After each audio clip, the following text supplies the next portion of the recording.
Must come here.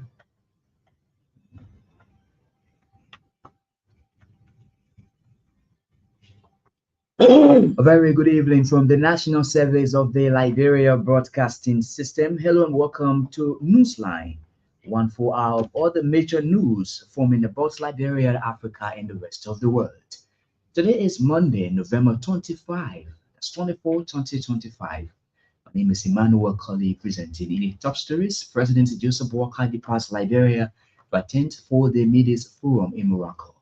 UTUMCA, that's the YMCA High School in Lower Magidi County, fund 250,000 Liberian dollars for graduating students who failed the 2025 WAS exams.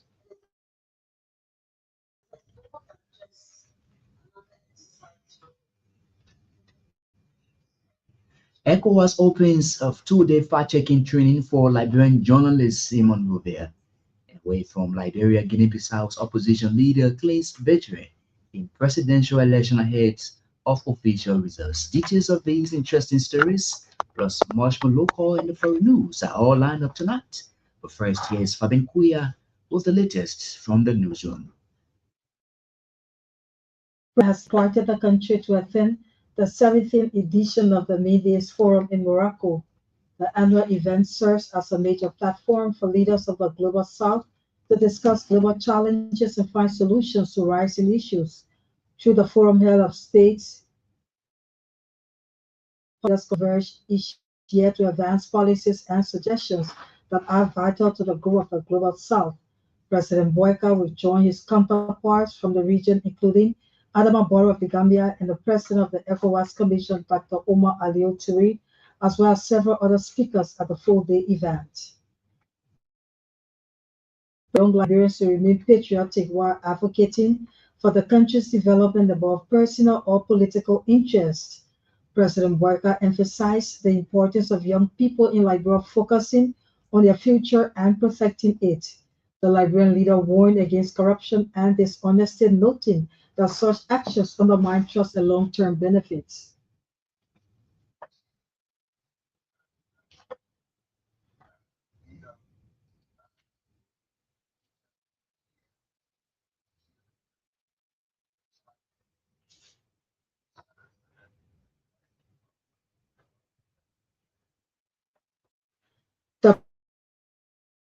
The Student Leadership Forum held at the Best Breeze University in Thinkers Village, Pinsville. He highlighted the challenges faced by brilliant youth in undeserved areas with poor infrastructure and unreliable teachers. The UTYMCA High School 250,000 Liberian dollars was 2025 exam. Our reporters Town Law Margibi County was stand graduation on November 15, 2025. So Flomoto Elbc guys not to violate the MOE's policies, but the institution graduated 103 students on November Education Ministry's policies. He immediately paid a fine into the library, receiving the communication, continuing the fines and violation. Time the professor has fined schools for violating the Affairs. Joseph Sarjonzi has reaffirmed his government's commitment to supporting Liberia's education sector. According to the Charge Affairs, the United States government might govern those school feeding program continues to play a key role in boosting food security and literacy for children in schools across Liberia. He also noted that since 1962, Peace Corps volunteers have played a vital role in promoting education in Liberia. The United States envoy said Peace Corps volunteers have worked as school teachers side by side with their Liberian counterparts and assisted in the development of computer labs, school libraries, and school labs. He made the remarks on Monday at an introductory courtesy call on Education Minister Dr. Jaso Jala.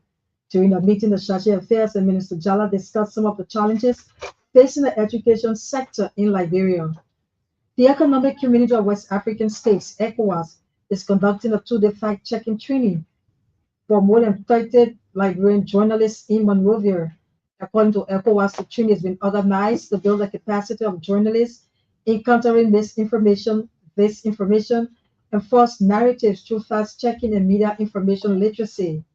ECOWAS ambassador to Liberia, Josephine Nkrumah, declared the training opens on Monday, urging journalists to promote information integrity and responsible journalism.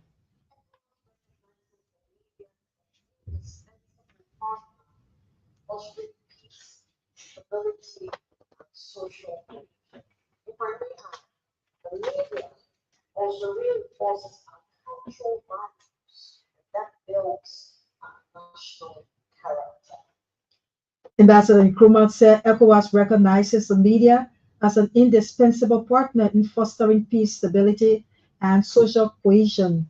The ECOWAS ambassador admitted the region is facing unprecedented challenges from complex security crisis to rapid spread of harmful and divisive narratives online. ECOWAS Commission, in collaboration with GIZ Organizational Development Program and the Media Foundation for West Africa, is organizing a two-day training. The National Bureau of several member states of ECOWAS has arrived in Liberia to participate in the 41st General Assembly of the ECOWAS Brown Card. ECOWAS Brown Card General Assembly is the annual meeting of the Council of Bureau for the ECOWAS Brown Card Insurance Scheme. Speaking at a press conference Monday in Monrovia, the National Secretary of ECOWAS Brown Card National Bureau, Sir Kaba, said participants are expected to make decisions on key issues including activity reports, budget adoption, operational efficiency, and strategic directions for the scheme. He noted that the meeting was also focused on Liberia's transformation from paper-based and the review of the National Bureau structure, governance, and legal framework. Mr. Kaba said Liberia's digital transformation will yield several benefits, including fraud detection, generation of more revenue and premier for government and insurance companies operating in Liberia. The meeting, which runs from November 24 to 29, will be concluded with Liberia taking the mantle of authority to chair the ECOWAS Brown Cow Council of Bureau for the next 1 year. President Joseph Boyka, paramount chiefs, and tribal governors have signed a communique to continue engagements in support of peace, security, and national development. The communique, a copy of which is in possession of this station, was signed at the end of a two-day First National Assembly of Chiefs and Citizens of Bangabong County. According to the document, the chiefs agreed to take actions to improve social order, prohibit profanity in public spaces, enforce acceptable just court, and support national development. They also committed to promoting full security by engaging in the communal farming to actively assist the government in the implementation of the arrest agenda. The communique also highlighted a proposal for the paramount chiefs and tribal governors to include them on the president's foreign and local travels. Meanwhile, President Joseph Boyka promised to restore dignity of the culture and traditions, ensure awards and traditional titles are bestowed based on merit and value. Vice President Jeremiah Kuhn has pledged his unwavering commitment to the fight against drugs and substance abuse. According to VP Kuhn, such commitment is deeply rooted in respect for the rule of law. The Vice President's statement followed a video circulating on the internet involving a staff of the Group of 77 and officers of the Liberia Drug Enforcement Agency. Vice President Kuhn warned that anyone connected to his office or family caught engaging in drug-related activities will face the full weight of the law. VP Kuhn stated that the law would take its course without hesitation and without interference. Liberia is among several maritime countries participating in the 34th section of the International Maritime Organization Assembly in London. The high-level assembly has brought together all IMO member states to deliberate on critical issues shaping the future of global shipping, maritime safety, environmental protection, and the governance of the international maritime sector. This year's assembly focuses on the approval of the IMO work program and budget for 2026-27, the election of 40 members to the IMO Council for the 2026 biennium, and the adoption of key resolutions related to maritime safety, among others. At the opening, Liberia Maritime Authority Commissioner Councillor Neto Lai reaffirmed Liberia's commitment to upholding global maritime standards, and contributing to the advancement of a safer, greener, and more efficient international shipping sector.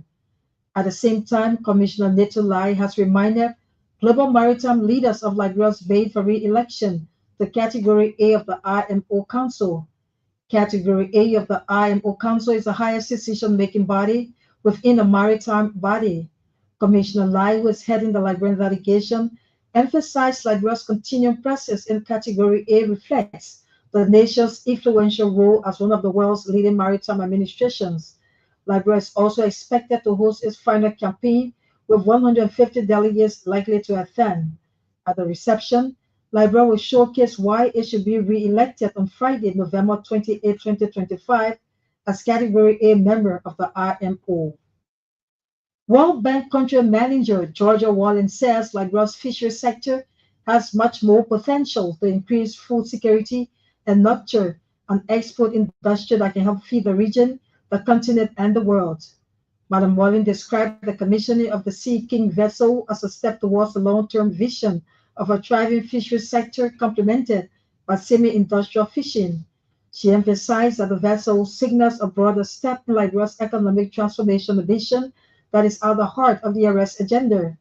Madam Wallen called for sustained investment in infrastructure, innovation, and skills to empower fishers to benefit from job opportunities and fully participate in Liberia's blue transformation. She recognized the long-standing dedication of NAFA's leadership and technical teams while urging continuing efforts to strengthen NAFA's institutional capacity.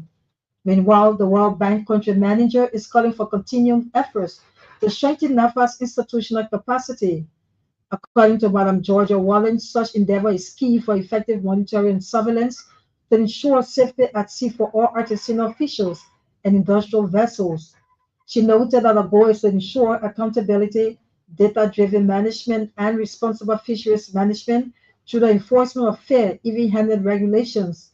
The World Bank country manager also underscored the need for a strong commitment to inclusive stakeholder engagement and communication. She said this will bring together the government, artisanal officials, the private sector, coastal communities, and development partners for decision making that is transparent, participatory, and grounded in local realities. Liberia Bank for Development and Investment Chief Executive Officer Christian Allison says the entity is expected to experience a rebirth of robust financing innovation in the country's banking sector. Mr. Allison said plans are on the way to address the emerging global challenges in banking operations and continue to shape the economic future of Liberia. He noted that through digital technologies, LBDI will extend services to all Liberians by shifting from the traditional models of banking.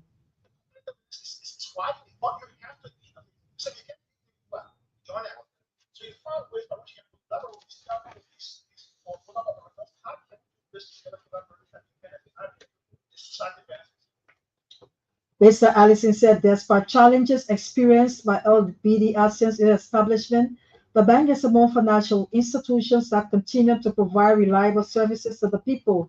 He spoke Monday in Monrovia at a news conference in observance of LBR's 60th anniversary, and a 33-year-old resident of the Omega community in Pinsville, Emmanuel Mami, is seeking urgent financial assistance to undergo a leg surgery following an accident last year. In an interview with Elbc Monday, Mr. Mami stated that despite using his limited resources to seek medical treatment, his condition continues to deteriorate. Mami currently has an implant in his legs following a previous surgery at a medical center, and doctors have advised him to undergo further surgery to alleviate the swelling and prevent further complications. The estimated cost of the surgery, according to him, is over 500 United States dollars. He's appealing to well-wishers, philanthropists, and the general public for financial assistance to help cover the medical expenses. Many thanks, Fabian Quia, for the latest from the newsroom. This is Newsline here on ELBC Radio.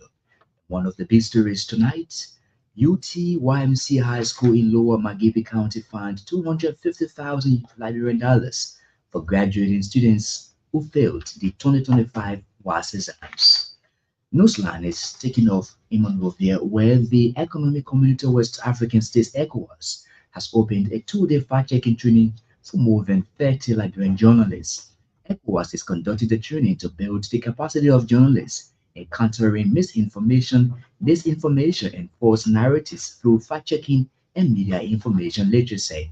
ECOWAS ambassador to Liberia, Joseph Nkrumah, declared the training open to Monrovia, urging journalists to promote information integrity and responsible journalism.